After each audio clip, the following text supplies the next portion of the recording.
Hello friends, मैं शर्मा सूरज आज आपके सामने प्रस्तुत हूँ एक नया वीडियो लेके। एक ऐसी एग्जाम के बारे में जो काफी चैलेंजिंग है, काफी इंटरेस्टिंग है, काफी लोगों का ड्रीम जॉब होता है इस एग्जाम को क्रैक करके पोस्टिंग लेना। तो आज मैं बात करने जा रहा हूँ IES के बारे में, जिसका फुल फॉर्म है इंडियन इंजीनियरिंग सर्विसेज। इस एग्जाम के बारे में बताने से पहले मैं आपको एक छोटा सा किस्सा सुनाऊंगा मेरे बारे में।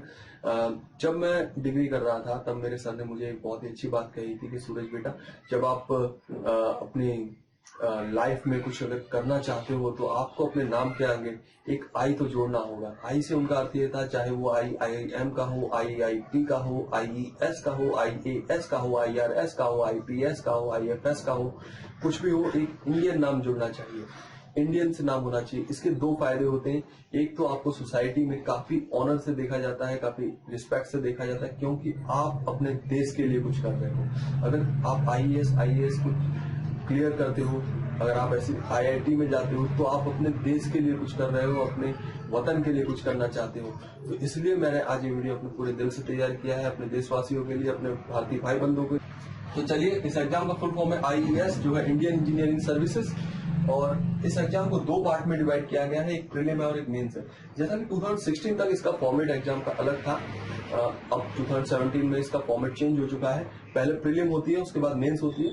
तो प्रीलिम एग्जाम में अगर आप देखो तो एक ऑब्जेक्टिव पेपर है, दो ऑब्जेक्टिव पेपर आते हैं। तो पहले ऑब्जेक्टिव पेपर के जो सब्जेक्ट होते हैं general studies and engineering aptitude, जो 2 घंटे की एग्जाम होगी, 200 मार्क्स का पेपर।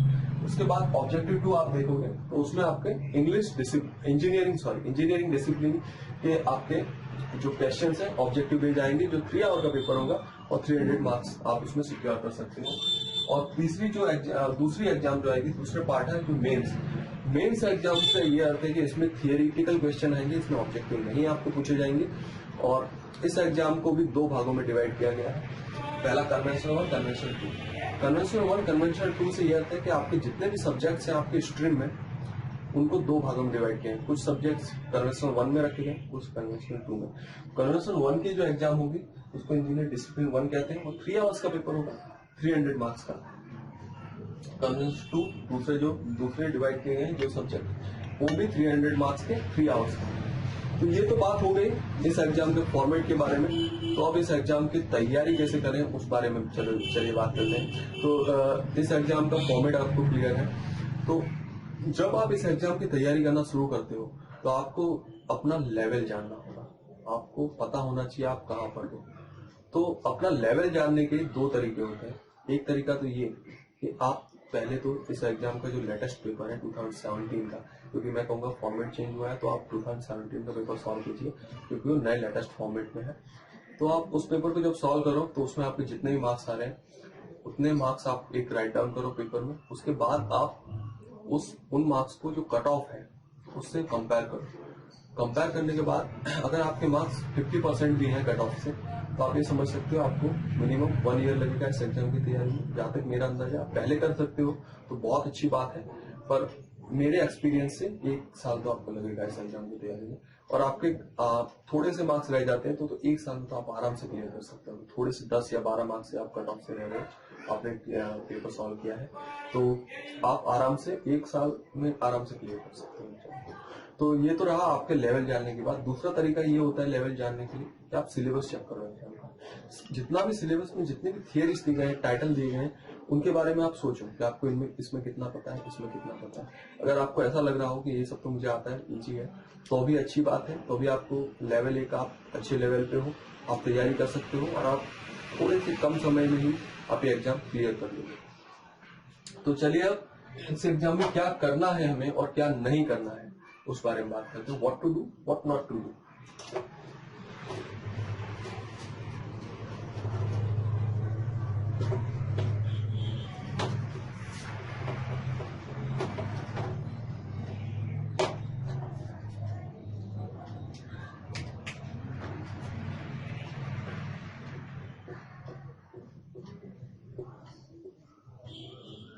पहले देखते हैं व्हाट टू डू। तो व्हाट टू डू में अर्थ होता है कि आपको क्या करना चाहिए। तो सबसे पहली चीज है, जो मैं या IES की बात लूं या कोई भी एग्जाम की बात लूं,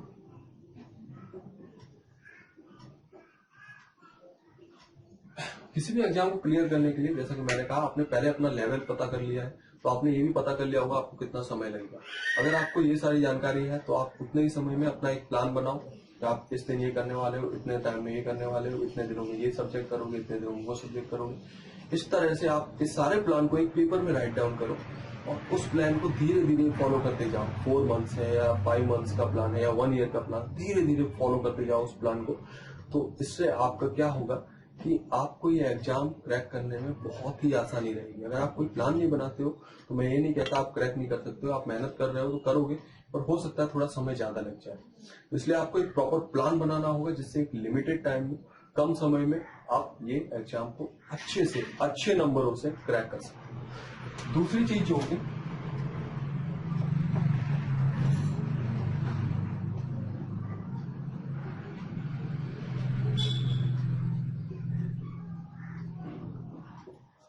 जो कि है do first watch you know. इससे मेरा अर्थ ये है कि आपको जो सब्जेक्ट्स इस एग्जाम में काफी सारे विषय होंगे, उन सारे विषयों को आपको एक अपनी नजर से देखना होगा और उसके बाद उन सारे विषयों में से आपको जो लगता है, जो सब्जेक्ट्स आपको अच्छे से आते हैं, उन सारे सब्जेक्ट्स को आपको सबसे पहले आपको उन सब्जेक्ट्स के रिलेटेड ऑब्जेक्टिव्स, थियरीज, पोर्शन जो भी है वो आपको पहले करना होगा। जिससे क्या होगा कि आपको जो आता है वो पहले करने से आपके दिमाग में वो सारे सब्जेक्ट और ज्यादा स्ट्रांग होते जाएंगे, लंबे समय तक याद रख सकते हो और ये आपको एग्जाम्स में मार्क्स स्कोर करने के लिए, रैंक लाने के लिए काफी हेल्पफुल होगा। चलिए तीसरी चीज देखते हैं।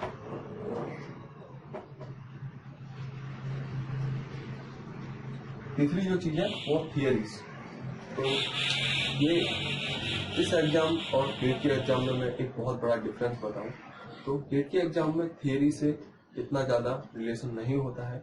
गेट के एग्जाम में आपको कॉन्सेप्ट की ज्यादा जरूरत होती है। इस एग्जाम में आपको कॉन्सेप्ट तो चाहिए ही, उसके साथ साथ आपको थियरी भी पता होनी चाहिए।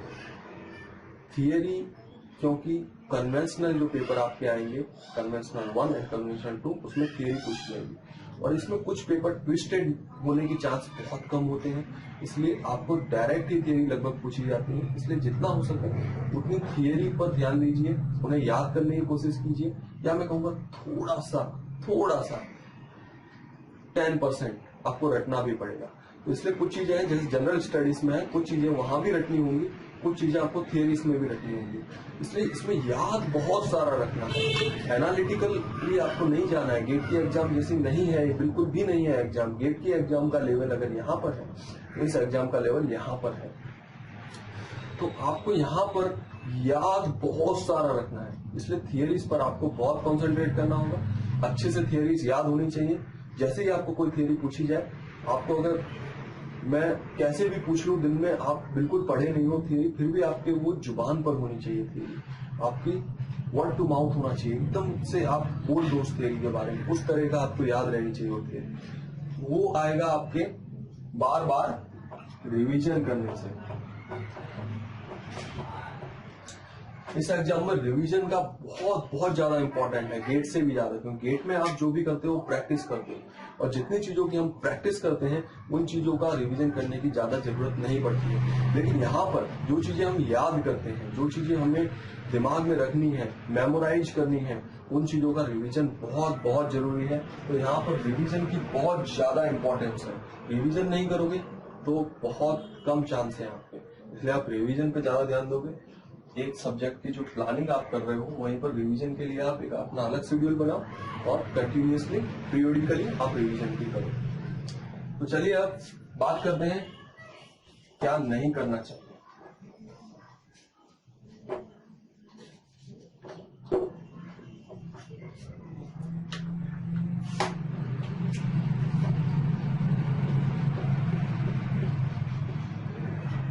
तो अब तक तो हमने बात की व्हाट टू डू, अब हम बात करेंगे व्हाट नॉट टू डू। कौन सी चीजें जो नहीं करनी चाहिए।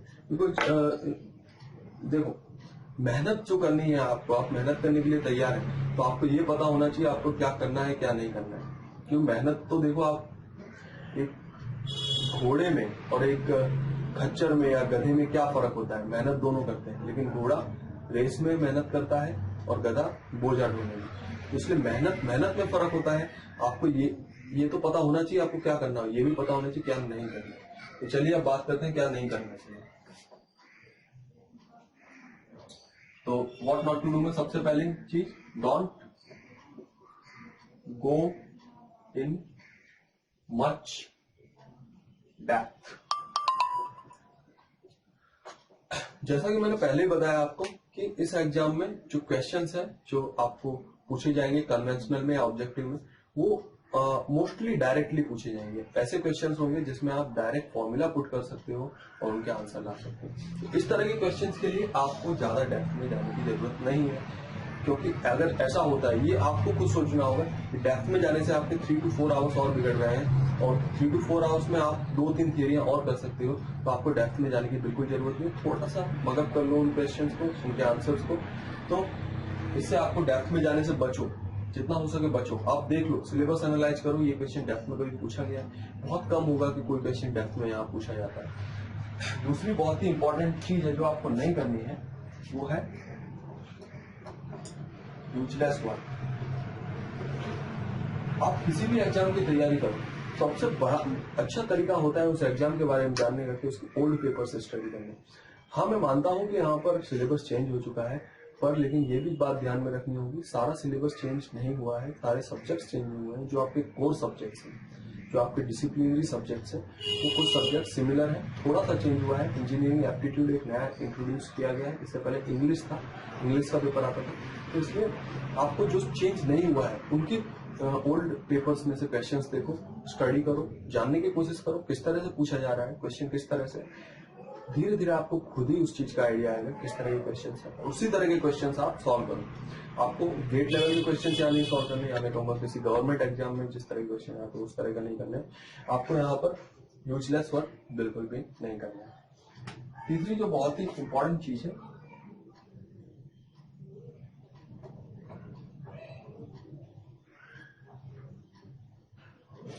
तो ये आखिरी पॉइंट है जो है डोंट डिप्रेस। ये पॉइंट थोड़ा सा इनफॉर्मल है पर बताना बहुत जरूरी है। इस पॉइंट में आप ये याद रखोगे, अपने आप को कभी भी अंडर एस्टिमेट नहीं करोगे, कभी भी डिप्रेशन में नहीं जाओगे, क्योंकि इस एग्जाम में पढ़ना बहुत कुछ है। हो सकता है काफी मोमेंट्स ऐसे आएंगे आपको गिव अप करने का मन करेगा, पर आप गिव अप नहीं करोगे, गिव अप बिल्कुल भी नहीं करोगे आप यहाँ पर, क्योंकि इसमें पढ़ते पढ़ते आपको पता नहीं होगा कि आप कहाँ तक पहुंचे हो सकता है आप बहुत क्लोज जा चुके हो, इसलिए आपको गिव अप नहीं करना है और आपको पढ़ते रहना है। और एक चीज आपको हमेशा याद रखनी है कि हार्ड वर्किंग करने से कभी भी बेकार नहीं जाती है। हार्ड वर्किंग कभी किसी भी व्यक्ति की बेकार नहीं जाती है। और आपको एक चीज और याद रखनी होगी कि अगर आप ये काम नहीं कर सकते, अगर आप ये एग्जाम क्लियर नहीं कर सकते हो, तो कोई नहीं कर सकता। आप नहीं कर सकते तो कोई नहीं कर सकता। आपको ये सोचना होगा मैं कर सकता हूं, मैं करके दिखाऊंगा। इस सोच के साथ आपको आगे बढ़ना होगा। इसी के साथ मैं इस वीडियो से बस आपसे विदा लेना चाहूंगा। बस मुझे इतना समझाना था, जहां तक मेरी जानकारी है तो इस एग्जाम के बारे में मैं दे चुका हूं और मेरी तरफ से आपको बधाई हो। Best of luck, good luck इस एग्जाम्स के लिए। और मुझे पूरा भरोसा है आप क्रैक कर सकते हो और आप करोगे। तो इस वीडियो का देखने के बाद आपको कैसा लगा आप कमेंट्स बॉक्स में लिख सकते हो। और आपको अच्छा लगा हो तो प्लीज लाइक कीजिए, सब्सक्राइब कीजिए मेरा channel. Thank you so much.